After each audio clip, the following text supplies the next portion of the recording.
Et bien pendant 34 ans, tu aurais été en perte. Par contre, lui affiche une chute assez nette. Il n'y a aucune certitude sur les marchés. Investir de manière passive, ça peut être très dangereux. Et on va se pencher maintenant sur un cas qui est assez intéressant, c'est celui de... Ciao à toi, j'espère que tu vas bien. C'est Umberto, ton coach et investisseur en bourse et crypto. Et au programme d'aujourd'hui, on ira voir si la menace de la troisième guerre mondiale va impacter la bourse ou pas. On va faire un petit tour du côté des cryptos qui ont toujours du mal à repartir. Et enfin, on ira jeter un coup d'œil sur le portefeuille No Volatility. C'est plus un secret pour personne, la situation géopolitique est entrée dans une phase de crise. Avec l'Iran qui a envoyé des missiles sur l'Israël, l'Israël qui attaque le Liban, et tout ça qui va s'ajouter à une guerre entre l'Ukraine et la Russie qui est toujours en cours. Et comme si c'était pas assez, on peut le voir ici que l'activité économique se contracte en septembre en Europe, ce qui fait que la situation économique dans la zone euro a subi un net ralentissement le mois précédent. Et dernière nouvelle, mais pas des moindres, les inscriptions au chômage sont en hausse aux États-Unis. Et à ça s'ajoute aussi, bien sûr, la dette américaine qui est de plus en plus élevée, ce qui rend la situation toujours plus fragile. Et on va tout de suite voir comment cette situation se traduit sur nos cours. Et malgré ça, on peut voir que les marchés américains tiennent assez bien jusqu'à présent, alors qu'ils auraient dû chuter au vu des nouvelles peu rassurantes qu'on a pu avoir juste avant. Comme on peut le voir ici sur le graphique du S&P 500, qui est l'indice principal américain, cette semaine on a eu un léger recul de moins 0,64%, mais ce qui est rien par rapport à toutes les nouvelles négatives qu'on a pu avoir. Donc on va dire que les indices se comportent assez bien face à ces nouvelles. Surtout que comme on a vu précédemment, la zone fatidique des 565 $ a été franchie à la hausse, ce qui est assez bon signe.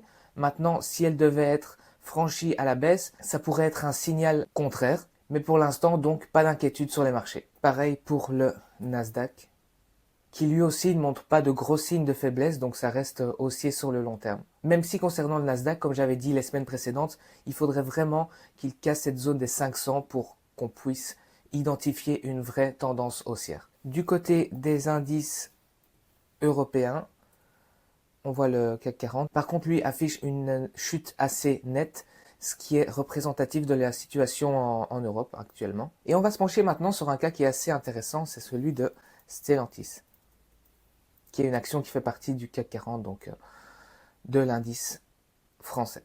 Donc comme on peut le voir ici, on est face à une tendance baissière qui est assez prononcée depuis plusieurs semaines, même plusieurs mois, alors que tous les analystes financiers disaient que c'était une action très intéressante. Or, on voit très bien ici que la tendance baissière s'était déjà dessinée depuis fin avril, donc c'était un titre qu'il ne fallait pas toucher.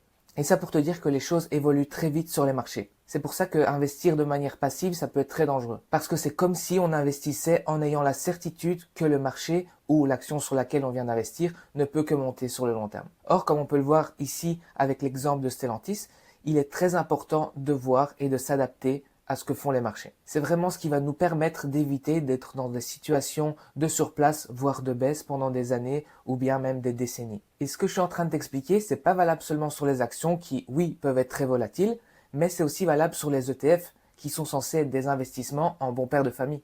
On va prendre l'exemple de l'indice IBEX 35 qui représente l'Espagne.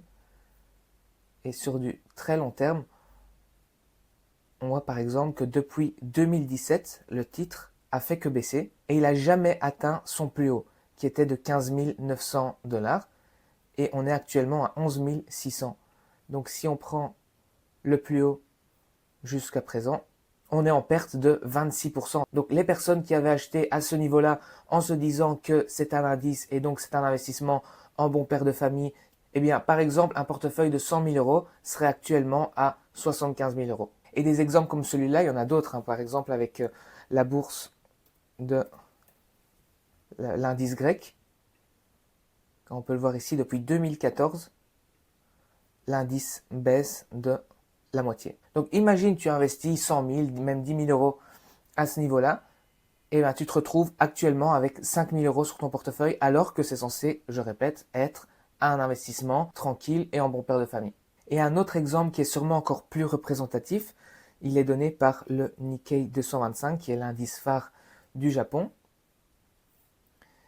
Donc ça, c'est la situation en 90, l'année à laquelle l'indice japonais avait atteint son pic. Et ensuite, on peut le voir très clairement, il s'est effondré. Il a atteint à nouveau ses plus hauts cette année.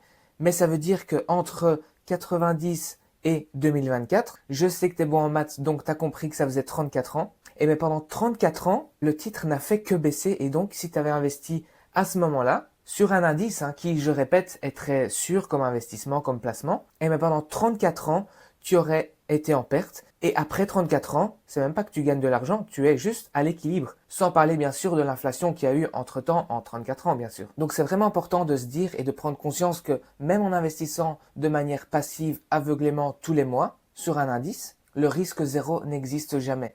Il n'y a aucune certitude sur les marchés. Il faut juste accepter que le marché fait des hauts et des bas et réagir en conséquence. Comment? En mettant en place un plan d'action qui s'adapte à chaque stratégie. Et d'ailleurs, si tu souhaites investir selon une approche simple, sans subir la volatilité des marchés et avec une stratégie qui s'adapte au contexte actuel pour éviter les pièges de ce genre, réserve ton appel offert de 30 minutes avec moi, dans lequel on va discuter de ta situation actuelle, de tes objectifs et s'il y a possibilité qu'on aille plus loin ensemble. Et pour ça, il te suffit simplement de cliquer sur le lien qui se trouve juste ici dans la description de la vidéo. Et maintenant, on va tout de suite passer au Bitcoin.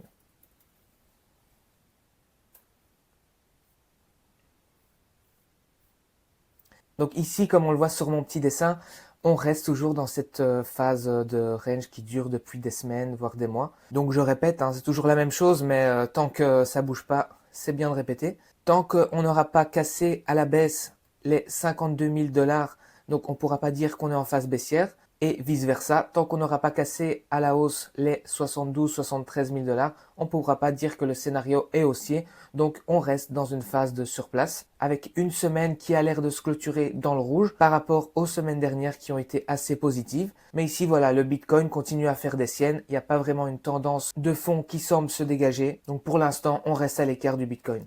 Et pour l'Ethereum, c'est un petit peu la même chose.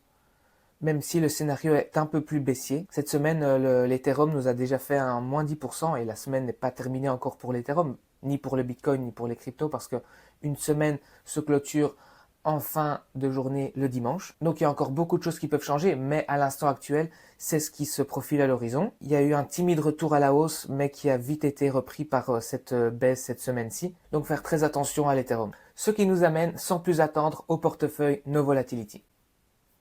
Donc comme on peut le voir ici, j'ai créé une page historique, comme ça on pourra voir toutes les transactions que j'ai faites, les ventes et les achats. Donc on le voit très bien ici, le 2, j'ai clôturé les positions sur le Bitcoin et sur l'Ethereum.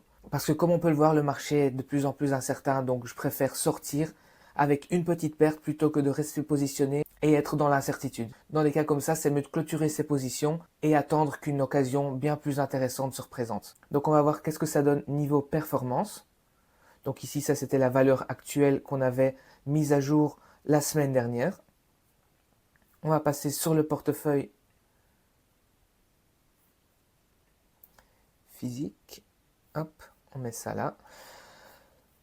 Sur le Bitcoin, on peut voir niveau transaction que j'ai bien vendu le 2 octobre avec 2608 €.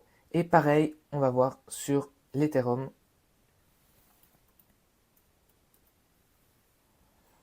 Hop, historique.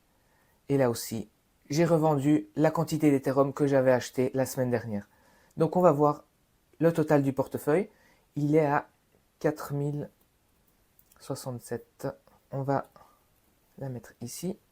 Et on va voir qu'on a une performance de 17% avec des gains toujours de 619, même si ça a bien baissé. Parce que comme je vous ai dit, j'ai vendu mes positions sur le Bitcoin et l'Ethereum, vu la situation incertaine et la tendance qui n'était pas trop haussière. Donc comme on peut le voir, le portefeuille est en léger recul par rapport à la semaine dernière, mais comme on peut le voir, il est toujours en positif, avec presque 18% et 616 € de gain. Donc voilà, j'espère que cette nouvelle analyse de marché et l'évolution du portefeuille No Volatility t'ont plu. Dis-moi ce que tu en as pensé juste ici en commentaire. N'oublie pas le pouce bleu et moi je te dis à vendredi prochain. Ciao ciao.